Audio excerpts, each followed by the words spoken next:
Welcome to One Man at a Time, the KEMEN Show. Please like and subscribe to our channel. The KEMEN Show.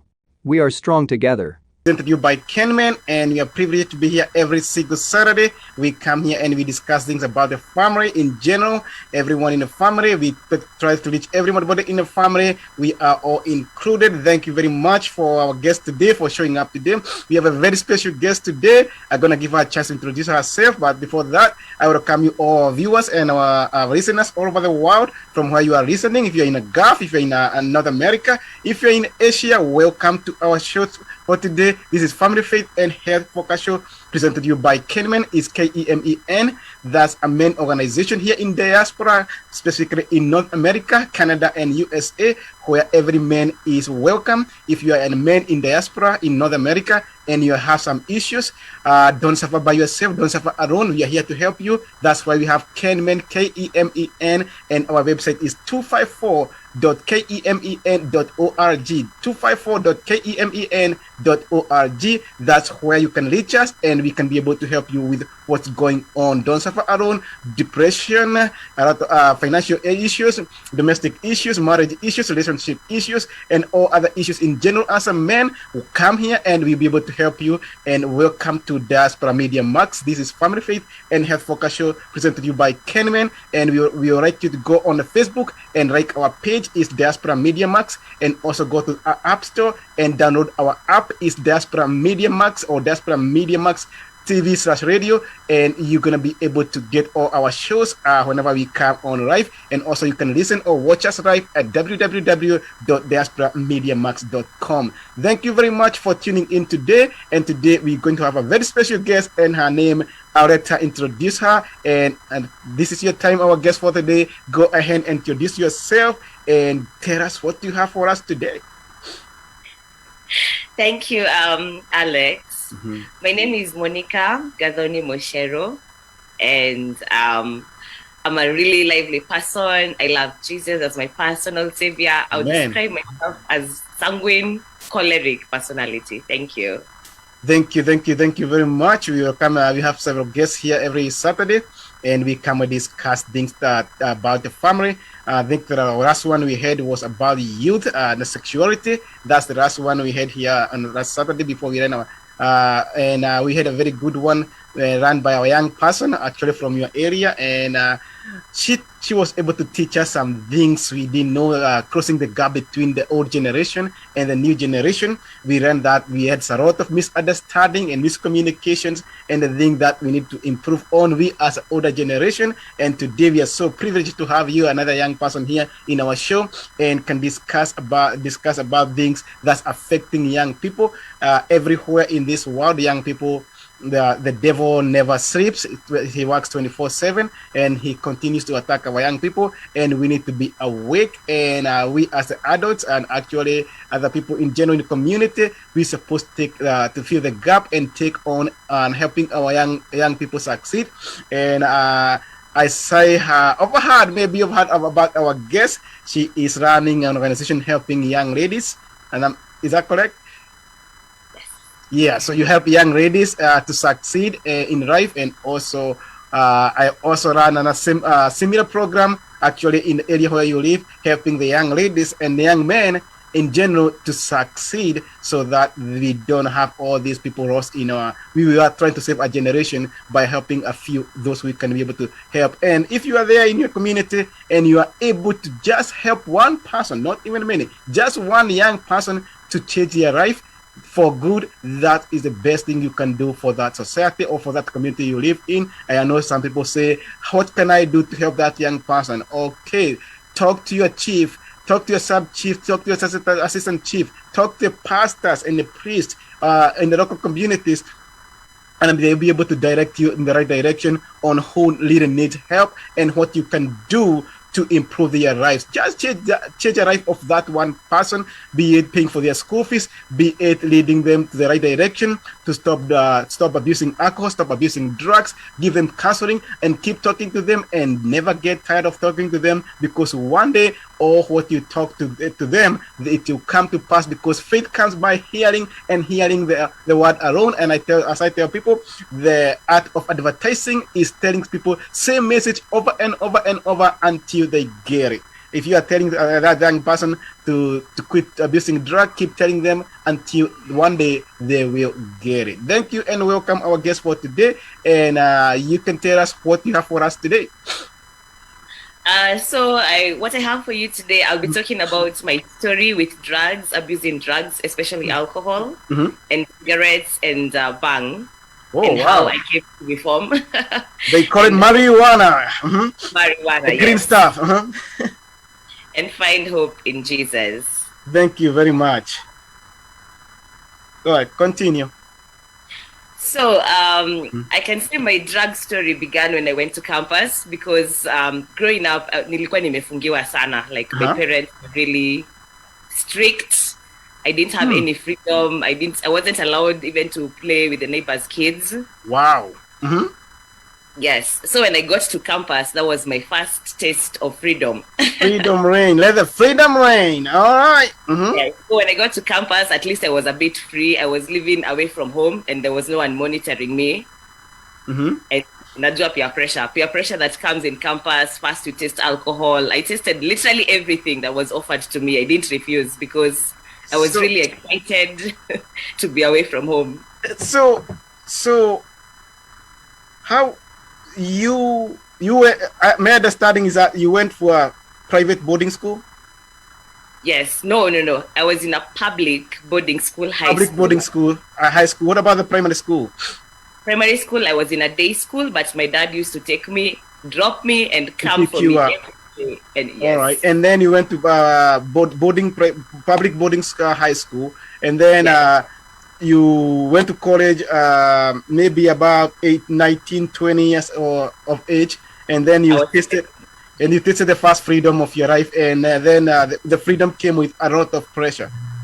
Yes. And this is something that I have seen, and we have in our program, we have kids in college, and we have seen things happen. We have seen kids go to college and never make it, even through the first 2 semesters. And so go ahead with your story about how you introduced the drugs and all that. So my first taste of alcohol, to be honest, I was given by my father when I was about 6 years old. Your father? Yes, my father used to take alcohol. So he gave me a sip of whiskey and told me, don't tell your mother, don't tell anyone. So I was 6 years old. I didn't understand what this was, and I didn't like it. The taste was horrible. It was bad. I didn't even understand why people take this alcohol. Now, fast forward to campus. I'm in university now. I'm away from home, and now I have the freedom. I have the money. I have the friends. So the first weekend after just joining campus like this, because now my parents couldn't monitor me all the time. The first week was orientation week. My parents used to drop me and pick me for orientation. Then after orientation, I was left alone. Were you in the hostels? School? Campus yes, I was hostels? living in the not our campus hostels, away from campus hostels. Oh, the campus that's hostels another one. were reserved for international students. So I was away from hostels, from campus hostels.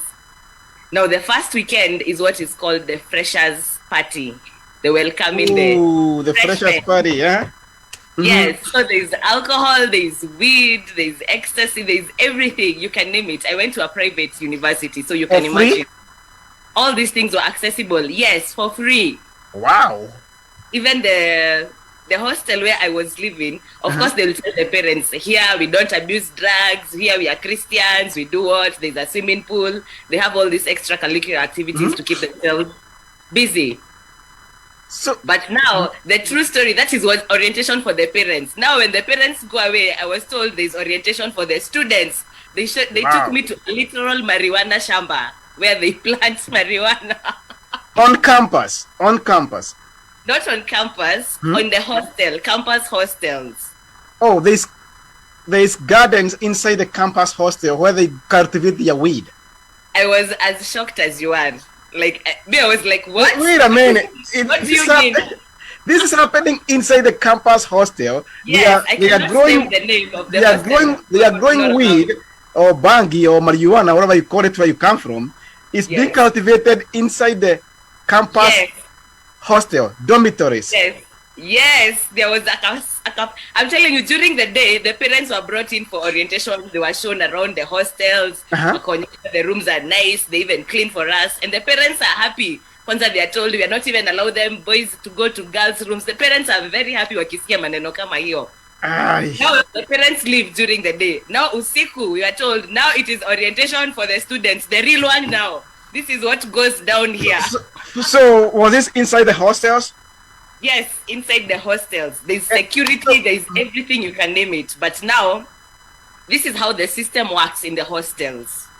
So wait a minute. So they came and showed the parents the hostel during the day, but there was no pranks, or the parents never made it to where they have the shabbas, or they have the gardens. They don't know. They cannot show you that. Okay, I don't know how I can explain it. I think even the owner of the hostels knows about this. I'm not sure if he knows or he doesn't know, because that I don't know about the owner, whether he knows or he didn't know what was happening. Of course, he should know what's happening going on, because he has access to the whole building. He can shut down the whole building if they want, or they can open it if he wants, and he has CCTV cameras in the whole building, so he should be part of it.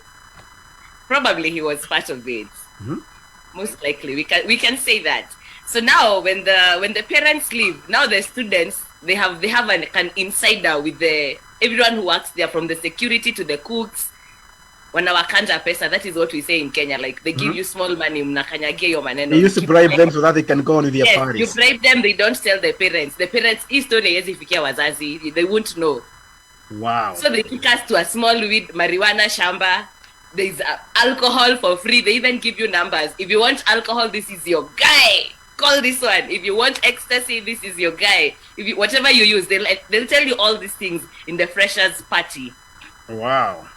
So you get introduced to the drugs there and there, first week of your campus, and you are fresh. you come from a village, you come from a very humble background where parents are so strict, and here you are in a college campus hostels, being introduced to taste everything you can taste in this world, all types of drugs you can have in this world. That's a wow. I was so shocked. I was like, what? I was like, I could not believe it. I was so me, I was here, I was scared, because I thought if my parents knew about this, like they would wananitoa huku haraka sana. So they tell me, don't worry, we have a cover-up system. Tell your parents you don't have to go home this weekend. There's a freshers party organized by the school. So ilianza hivo. They tell us the school will cover you. First of all, the school is not a Christian school, so it is a secular. They call it a secular school. So hakuna maneno ya preaching na manini. That's what they say at the statement. But parents don't know what goes on inside these schools. So I think it's good, the parents, that they should really make sure which school they're taking their parents to, their students to. Yeah. But do we blame the school, or do we blame that? Because school can be there, can be fine, can be okay, but it's what goes in. But you are living off campus on hostels off campus. So was this going on during inside the school or off campus hostels? Even inside the school, there's actually, during my time, there was a bar literally next to the school, right next to the school. Ukifika shule even next, there was a bar. Anyone who went to my school, I can't name the name, knows that bar. So the system is set up that you can be introduced to whatever you want to be introduced to as soon as you get your own freedom from home. And they know all these drug dealers, all these people who are selling this alcohol and all these drugs in every single school, in campuses, in high schools. They know, especially in a campus, they know there are so many kids who has never tasted freedom, and now they have their own freedom, and now they have money. The only thing and they are desperate to taste everything. They have never tasted. They have been told it's bad. They've never been allowed to. Now they have money and the freedom to do it, and they are cashing on them. Yes. Wow. So how did your story go then? If you tasted everything, you tasted alcohol, you tasted bangi. I don't know what else you can taste. What else you tasted, and how did it go from there? So my first week, I was very scared, but of course, the curiosity of nataka kuonja kidogo, I just started with alcohol. So alcohol was just trying, experimenting. So good. My first taste, I was like, oh my God, this is so good. I've never had such a good feeling after alcohol. So it went gradually. The more you drink alcohol, your tolerance level becomes higher and higher. Now I want to do whiskey. I want, after whiskey, now I started smoking, like unimaginable things I never used to do. I started smoking cigarettes. I think they go hand in hand. From there on, I was introduced to marijuana. I started smoking marijuana. Yes. And then at some point, I was, after graduating university, I was lucky to go to London for my master's. So in London, I started I did my first line of cocaine in London. Wait. So here you are. You went from this marijuana, small alcohol, and then you transferred. You went to London. You are in Kenya. Then you went to London, and here you are. You started getting the heavy stuff. Yes, it was accessible. It was cheap. Even in Kenya, it was there, but it was very expensive because you couldn't afford in Kenya. But in London, it was affordable. The real thing, to get the real deal in Kenya, it's expensive unless you want the shady stuff, which will mess your brain up. So someone advised me, if you want to try cocaine, don't try with these Kenyan ones. Utachizi, you'll go mad. Oh, wow. So I listen to advice very well. So if you advise me, I will listen. So I never did cocaine in Kenya. But when I went to London, it was accessible and I could afford it. So I tried it. Wow. So how was your journey with cocaine in London? Well, I am happy I did not get hooked. But the first time I did cocaine, it was amazing. How amazing was it? It was, the euphoria of cocaine. You get so high. Yes, it is different from alcohol. It is different from smoking. It is different from marijuana. It is on another level. It is, oh my God. But you don't. But you are so high. You don't care about anything. You don't care.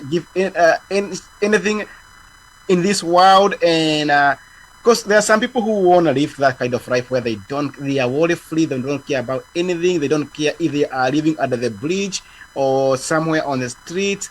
They don't care even they ate. All they want to care is they are high.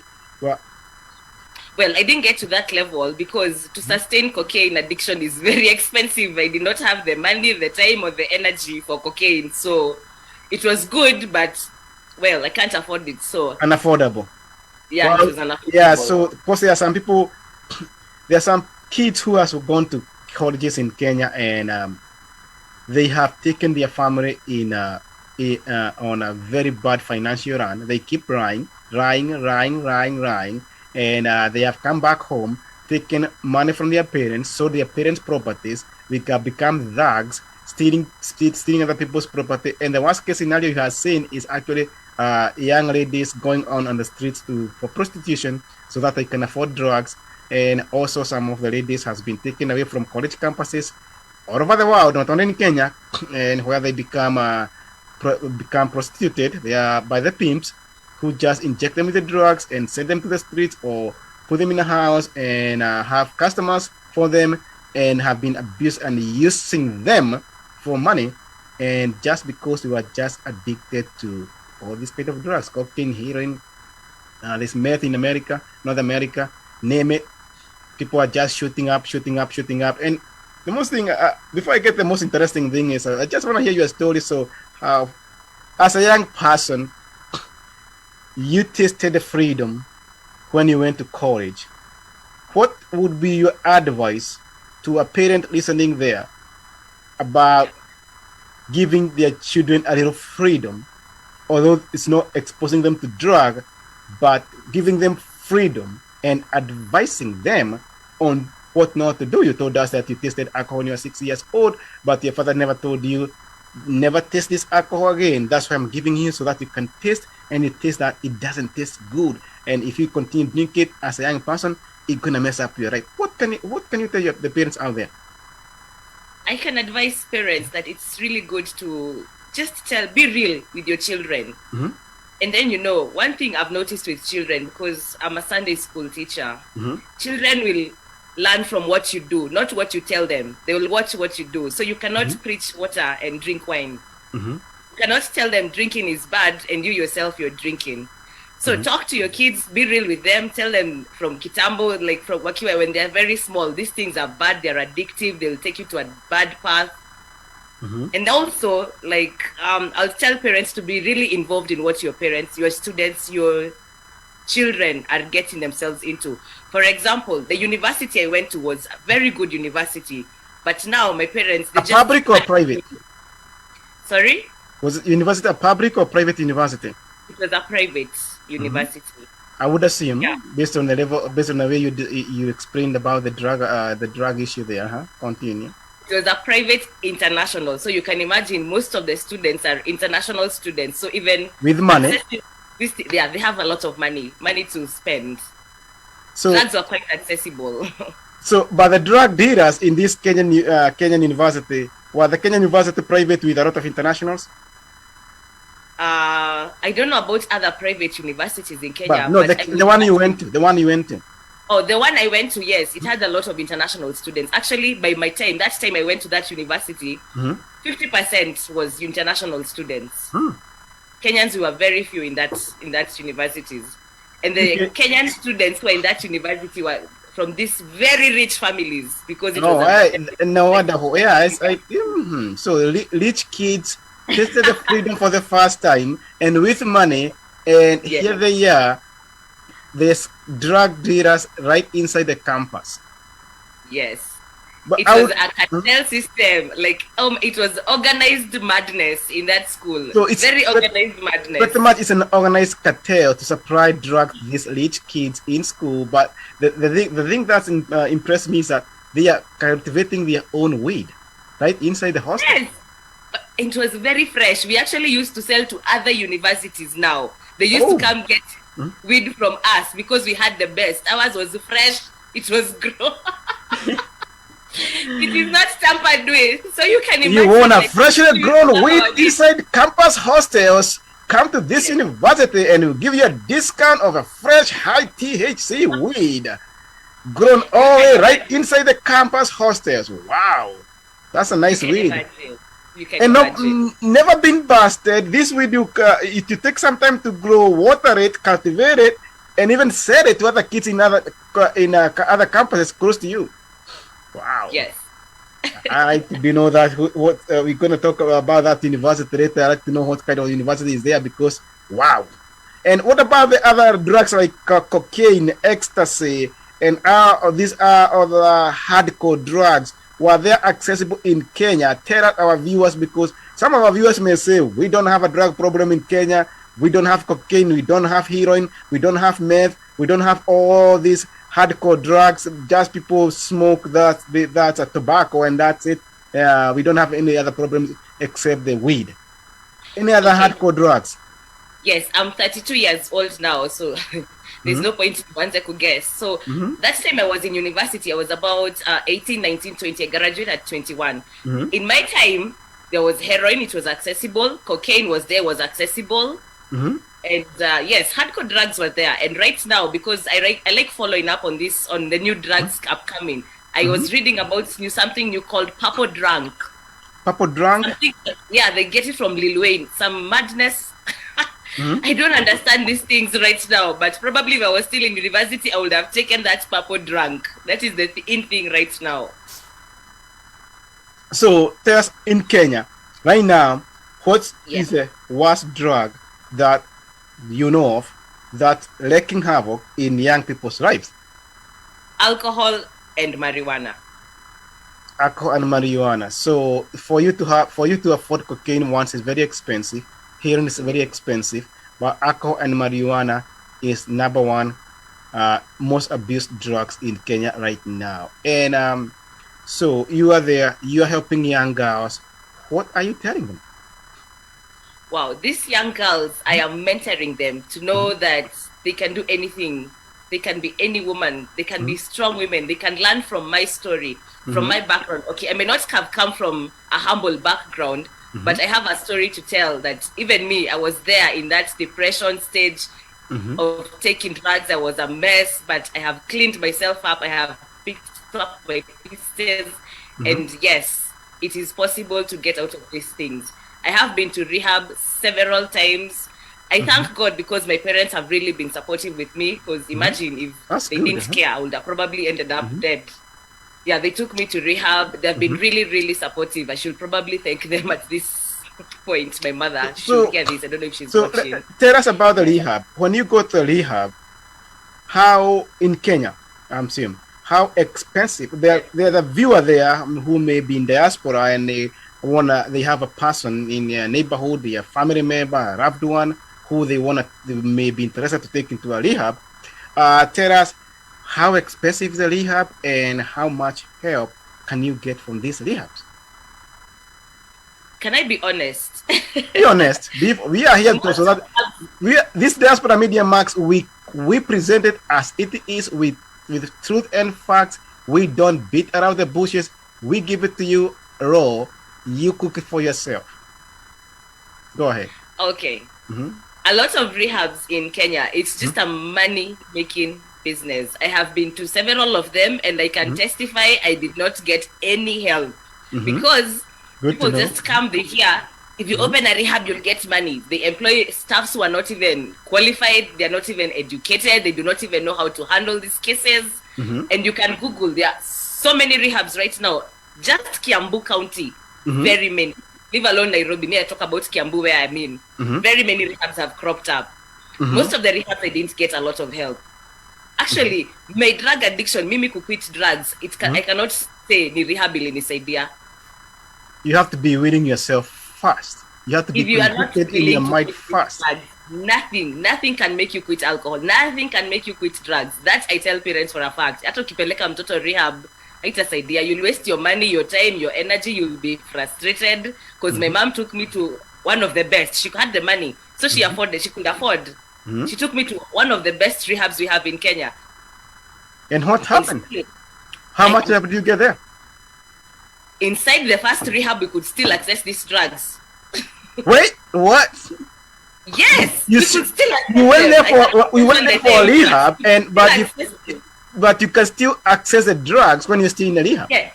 In fact, let me just. What's the point of having that rehab to begin with? If you take your daughter or your son to a rehab, it's just like prison. They will go there and learn more lethal ways of getting high, things they did not even know.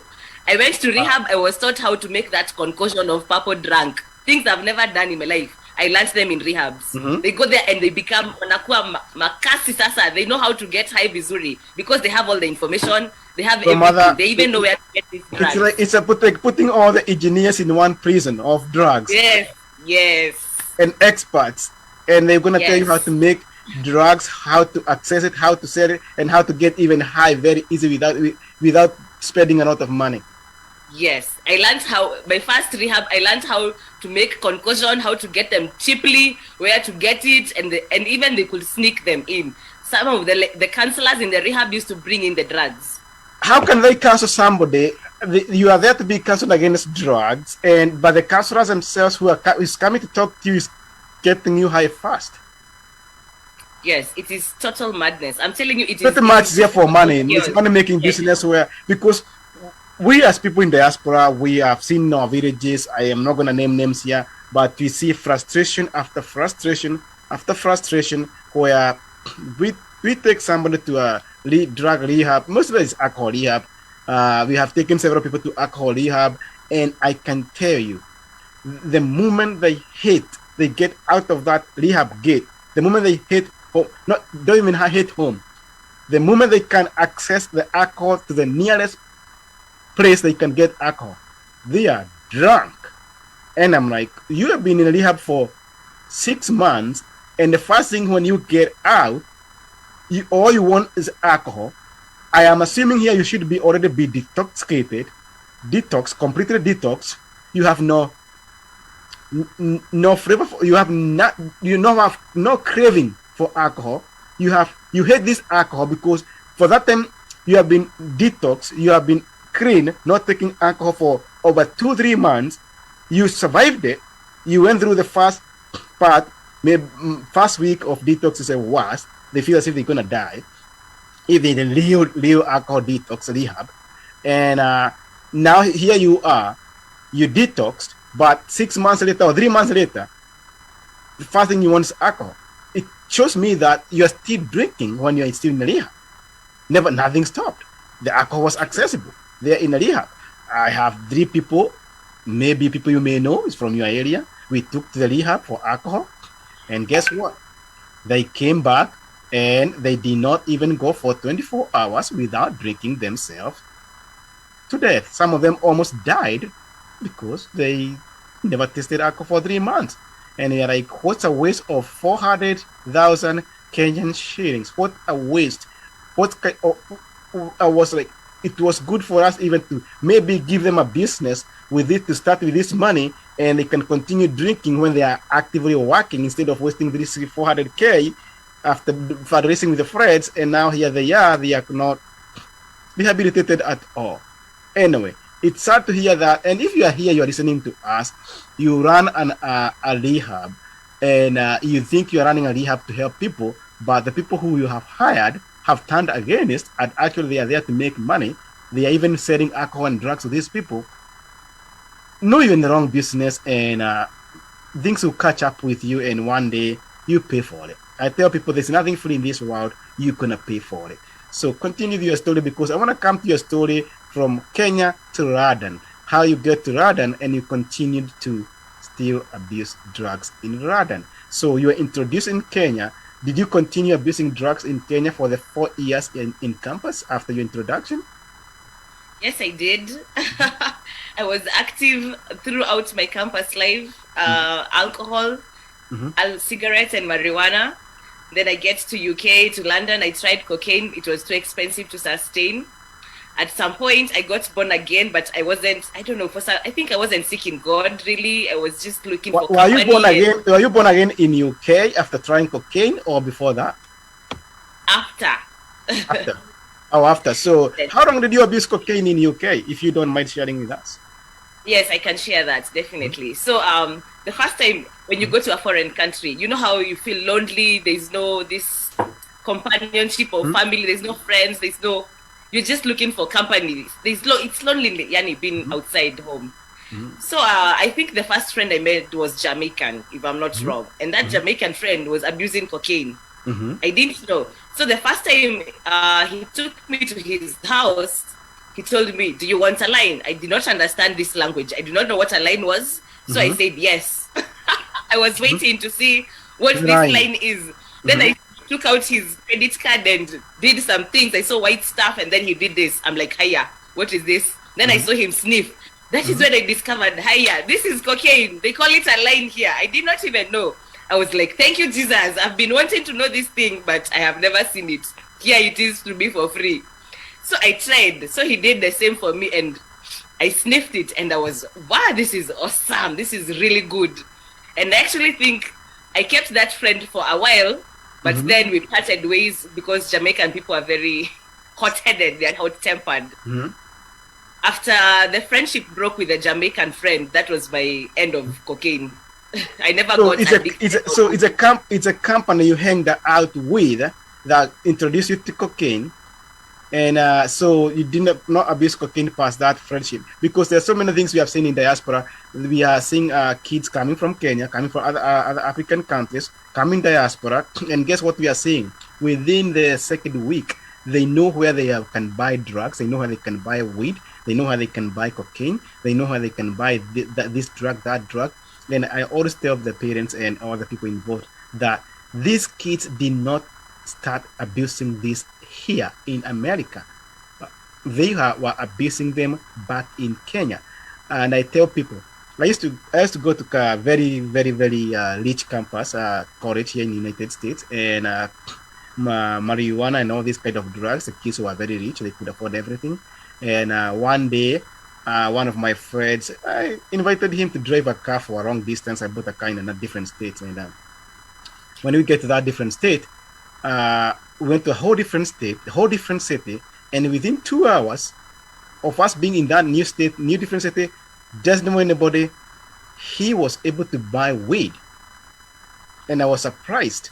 And he told me, you know what, I can go to the streets and I can look at people, I can tell who can get me what. And definitely he was able to get the weed within 2 hours of being in that city. And same thing here. it doesn't matter where you come from. You can go out anywhere in this world and birds of the same what flies together, and you can be able to tell where to buy this. I had a young man from our place, and bring them to the United States, and it was a girl, and within 2 weeks he had 3 boyfriends. Did she just start that? And what were these boyfriends for? And you can assume this person was addicted to something, and that's why she needed all these boyfriends to continue feeding her behavior, feeding her substance abuse. And actually they were not boyfriends, they're just people she was trying to use to keep feeding her substance abuse and addiction. And it's sad enough, I can tell the parents there, know your kids, know what they are doing, and always talk to them. When they get to that age, they're going to be introduced to so many things, they're going to be exposed to so many things, and help them to make the right decision, and to take the easy way to saying no to drugs and alcohol and all this kind of other things. There's so many evils going on in this world. And one thing we have failed, especially our African parents, we have failed our children because we are so afraid to tell them about drugs, alcohol, sexual issues. We don't do even sexual education. We are so lenient onto that. And they go out there, they have their own freedom, and they get exposed, and guess what? They become alcoholics, they become drug addicts, they become drug abusers, and we are like, oh, what happened here? No, we are the one who are failing to introduce them to this. If you hear about alcohol, it's not good. You hear about drugs, not good. It's your parent telling you. The Bible says, raise the children the way you want them to grow up. And if they grow up, they'll be able to make their own right decision, and they know where to come back to. And if you keep telling them, hey, this is not good for you, one day when they are so high, high on cocaine, so high, and one day they wake up from that slab of highness, they will know, oh, my parent told me this is not good, and it's time for me to quit doing this. So what can you tell about the parents out there about telling their children what the world is there for them, especially the teenagers? You deal with young ladies and young men on teenage age. What can you tell their parents, and at what age should we start talking about the drug abuse and alcohol abuse? At what age? I think as early as they can understand, I think as early as probably 8 years, because if you look at the drug problem in Kenya, you see I have a cousin friend of mine who started abusing drugs at age 9. 9. What did she get? What kind of a drug are we talking about here? Are we talking about heroin? Heroin. Why did the 9-year-old get heroin? I have, some of these things are unbelievable, totally unbelievable. Like, they're not in high school, or if you're in high school already, I would understand, but they're not in high school. 9 years old, he was in primary school. And this is not a public primary school. I would assume it's not a public primary school. A private one in Thika. Can you imagine it? A small town like Thika, these things are accessible. The Thika is worse, actually. Even the small towns have become worse. I would assume prescription pills, but not a heroin for a 9-year-old. How do they even shoot it? Who is teaching them how to shoot it? Unless it's a person who is in charge of the hostels, in charge of them, who is shooting them for the money, actually. I think the parents have really failed their children. I think society as a whole, I do not even know where we can start tackling this drug problem. But parents have totally left the duty to the teachers, to the Sunday school teachers. They don't talk to their children. It's just, it's a big quagmire. We don't know what you can do about it. And that's a very good point you have raised. I'm always against those private primary schools, especially from primary school grade 1 through grade 4. If you don't have your child from when they are between 3 years old and 10 years old, and you think you are so rich there in a private school, you have no child, my friend. You have no child. That's the time you're gonna know your kids, your children. That's when your children will run everything they need in the world from you as a parent, not from a dormitory staff, not from a dormitory person, not from a hostel person. I always wonder, how do you as a parent sleep at night You have a 5, 7, 8, 9, 10 years old out there in a private school, and you are sleeping at home at night. You have no clue what's going on with your child. You don't know if they went to the bathroom, who cleaned them up, if they did eat, all these basic things. And the rap, how much rap are they getting from these people who are just hired to clean them up, take them to toilet, clean them, feed them, make sure they ate well, and make sure they took a shower, and make sure they did their homework, and give them some love when they fail, instead of being yelled at by that person who is a stranger of their life. That I'm beyond annoyed, because I will never separate the kids. And some people gonna take it the way they wanna take it, but I'm always against between 1 to 10 taking these kids to private boarding school. Those kids will turn against you as a parent, and most likely they'll kill you. Or they're not gonna kill you, literally they'll kill you one way or the other in their life, because they don't know who you are. You are just a stranger in their life, and when they need you most, you threw them in a private boarding school where they are being abused, yelled at, sexually abused, emotionally abused, and physically abused by the strangers who are there for the money. I keep on gonna continue advocating this. You love your children, stay with them. Do not take them to a private school when they are too young, because you're not raising anything, and that's why you're gonna be introduced to heroin as a 9-year-old. I don't know how a 9-year-old got introduced to heroin and all these other problems at that young age. Parents, we are here to talk about all the issues touching the whole family, but think again when you throw your young child at 10 years of age in a private school. They need your love. They don't need a love from strangers who has no time for them. What's your take on that, Monica? It's true. It's true. Parents have really failed on parenting. That is really true. I see it in Sunday school where we give their children homework. They come, they have not done their homework. The parents don't care. They don't follow up on their children. Parents have totally failed. And hakuna wazazi tunaingililia hapa. It's across all spectrum. Even the born again believed ones. Don't think they are doing a good job. They are not. We give their children homework. They are not doing their homework. So parenting, parents we need to improve on parenting, and we need to know what's going on with our children, and we need to be much closer to our children, and we need to even ask them what's going on. Like when we grew up in our generation, our fathers were maybe working in a city, or they're coming every Saturday, and they didn't care. Maybe they didn't have no time for us. Some of the parents actually didn't know how many kids they have. So it was, it was that amazing. They didn't even, oh, you're pregnant. Oh, okay, fine. And they just come for a weekend, they leave.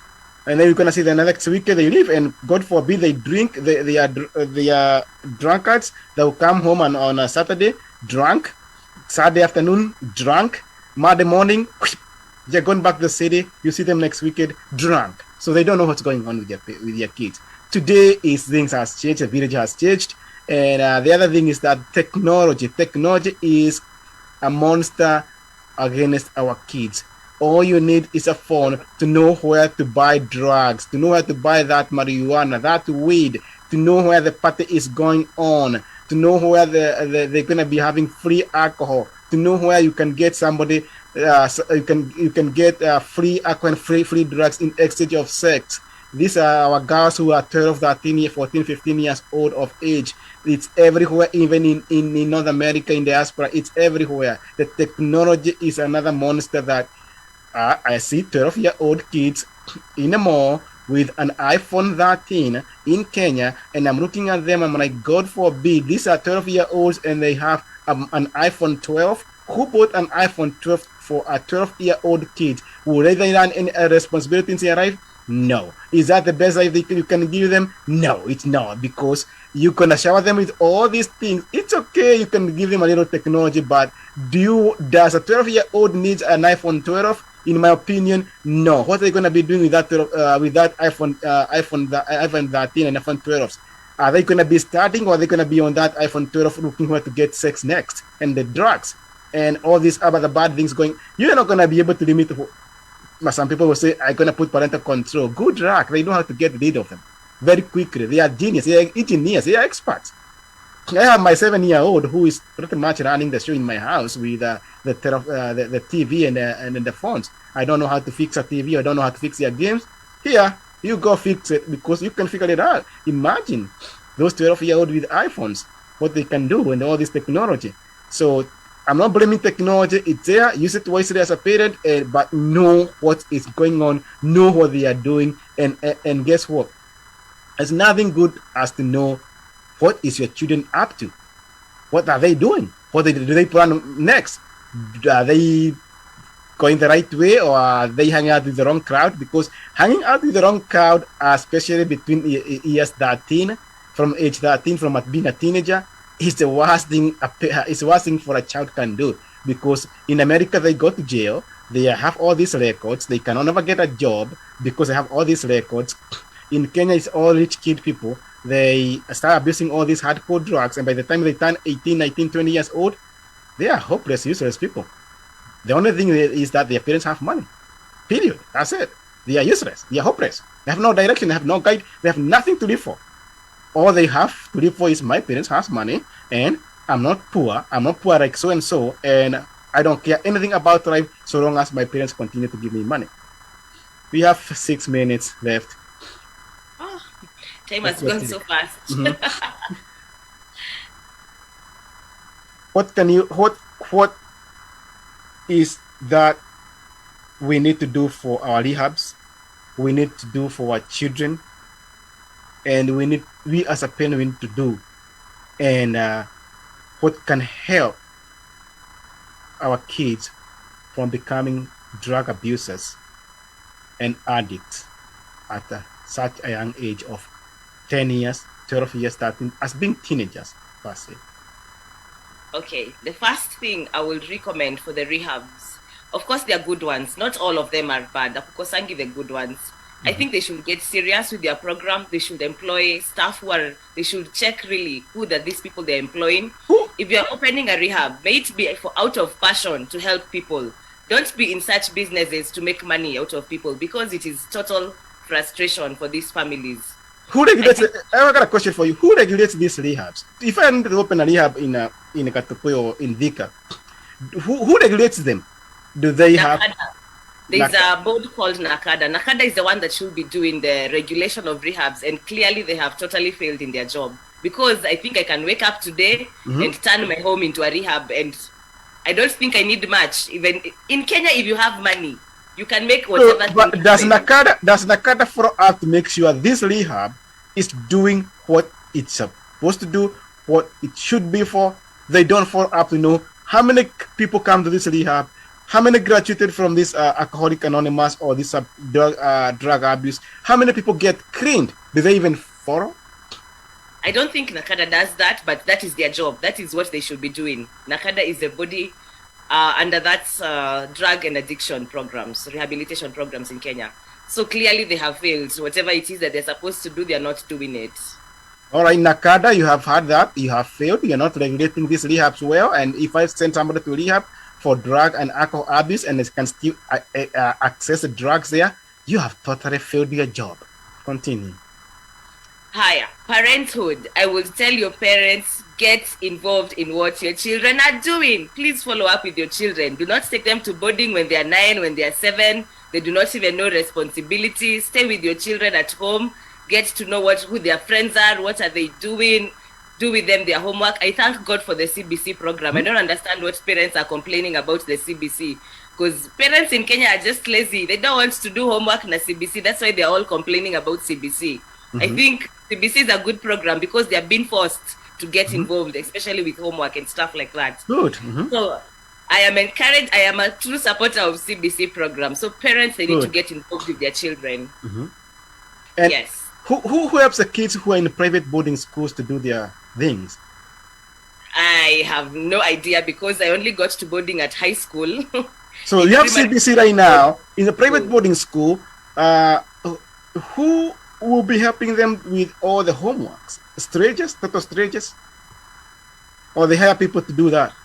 I probably most like I don't You know are how there, you're in private that. school, you have kids in private school, write it on the comment, let us know who's helping them to do their CBC homework, because it's all for it.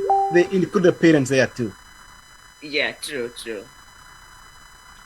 Good to know that, because CBC, everybody's against CBC. Most of the people are against this CBC new curriculum. Know your children. That's what CBC is all about. Work with them together. It's a mutual relationship. What are they doing? What are they good in? Are they good in math? Are they good in English? Are they good in science? What are they good in? Know your children. That's all CBC is trying to tell you. We do that in America. They said they come here with homeworks. We have to help them to do their homeworks. We help them. We don't put everything to the teacher, because the teacher teacher has 20, 30 kids in a class. Won't be one-on-one of their kids. But the problem we have in our country is that they didn't want to do that. And imagine my dad teaching me math didn't happen, or my mother teaching me math didn't happen. So, but I'm there to teach my kids, and we are supporting them. But I would suggest CBC continue doing a good job you are doing. There's nothing wrong with that. Yeah, it's nothing wrong. So, last final question, because we're out of the time. How was the recovery journey for you? Is it something that's very easy? Everybody can do? Honestly, rehabilitation programs, they didn't help me at all. The rehabs I was taken to at that time, they were horrible. We could access drugs in the rehabs. So to me, I think, actually, let me tell my story of how I came to quit drugs. I quit drugs when my cousin died. My little cousin died at the age of 25. She was involved in a car accident. Yes. They were both drunk, her and the boyfriend. The car rolled and they both died on the spot. I think that was a wake-up call for me, because when I viewed her body like this in the mortuary, I was imagining this could have been me. Wow. I did not require any rehab. I did not require a preaching or a sermon. I prayed for myself and took myself to church, and that was it. That was how the drug story ended. So a tragedy made you quit drugs. Yes. Cold turkey, didn't need only rehabs you are going to before, and you say, you put in your mind, you're convicted, you get convicted in your mind. I always tell people, you can go to the best counselor in the world, but if you are not ready in your mind, in your soul, in your spirit, in your everything, in your body, you are not ready to quit, just a waste of money, because the counselor will tell you what to do, but they cannot change you. You are the one who needs to change. It does not matter which counselor it is. They can give you all the advice. They can tell you this is how you're going to quit. But until you get convicted that I am going to stop this addiction, it's not only the drug addiction. There are so many other types of addiction, or there are so many other issues going on with people. And if you're not ready to quit by yourself, you are not convinced to quit, you never quit anything. You never quit that substance issue you have, that behavior you have. No, you're going to quit it. Anyway, sorry about your cousins and the tragedy. And I'm going to talk to young people out there. You are there. You know yourself. You are addicted to drug. You are addicted to alcohol. You have heard our story from Monica here. She's a young lady. And she got taste everything she wanted in life. She has some money. Money was not a problem to her. And she was able to go to different countries, and did not matter where she was, where she went. She's abused drugs in Kenya. She abused drugs in Rwanda. And as you can see even the diaspora, it's all about knowing yourself and knowing to say no to what, because you're going to have to say no to these drugs. You're going to get exposed. You have heard she was given for free. She was introduced for free. So if you get introduced for free, there's nothing for free in this world. They hook you up, then they start selling you the drugs and that alcohol for money. They are making money. This drug king, they are making money out of your ignorance, out of your weakness, and out of your peer pressure. There's somebody making money out of it. So as a young person, find a way to quit. It's not sometimes, most of the times, not sometimes, it's not gonna be easy. You're gonna struggle, but there's hope that you can quit from substance abuse. Doesn't matter if alcohol, does not matter if drugs, you can quit. You can wake up and quit one day. You don't need to go to a rehab to quit. You can convince yourself in your mind, I'm gonna quit. you can talk to somebody who you trust very most that you are having a substance abuse and you need help, and there are people who are willing there, willing to take you to a rehab. I tell people in diaspora, if you have a job, there is something called EAP, Employee Assistance Program. It doesn't matter what you're addicted to. All you have to do is call that number for EAP. They will never disclose what's going on with you to anybody else. They will take you to a rehab. I think most of the companies will pay for it. And when you are clean, you can go back to your job. It's protected. And you'll be able to get help, be it alcohol, be it any kind of drugs. Take advantage of EAP, and they'll be able to help you. You are there, you have no help. You can reach organization. I think there's so many organizations in Kenya. You can reach out, and I'll give you 1 minute to talk about those organizations, and you can get help. It's not that you cannot get help. Yes, there's help out there. Talk to the right people. Talk to the people if you are ready to quit, and you have been struggling to quit, but you cannot quit on your own. Talk to people out there and talk to your job. Look for EAP program, Employee Assistance Program, and you can talk to somebody there and they can be able to help. Any help that these people who are addicted, they can get in Kenya. 1 minute and we're going to end the show. I'm not really sure. The last time I checked, they had put up a help number. It was a toll-free number you could call in Kenya. I'm not sure if that is still in place. I'm not sure if it still works. So I'm really sorry. I do not have the information. If anyone has, let them tell us. We will share that information if you get it on our show, on our platform, Diaspora Media Max, and we'll be able to share with you so that you can go get help. The drug abuse, alcohol abuse is a monster in our society. It's happening there everywhere, even in villages, in high school. She told us in a private 9-year-olds are doing heroin. That's very sad. And in college campuses, know yourself, know what took you to the campus, know what took you to school, and please, please, please do not engage in drug and substance abuse. And if you are already there, get some help. Thank you very much to all our viewers all over the world. This is Diaspora Media Max. This is Family, Faith, and Health Focus Show presented to you by KEMEN. We hope you enjoyed our show today. And thank you very much, our guest for today, Monica Mochero, for coming on our show. Thank you very much. And until next Saturday, I'll say goodbye. So long from California. And Monica, your final word. Say goodbye. Thank you so much for having me, and I really appreciate this opportunity to speak on drug abuse. It's a topic close to my heart. I've lost several family members due to drug addiction and alcoholism, so it's something close to my heart. Thank you for giving me the opportunity to talk about it. Thank you. Thank you. Until next Saturday, goodbye. Welcome to One Man at a Time, the KEMEN Show. Please like and subscribe to our channel. The KEMEN Show. We are strong together.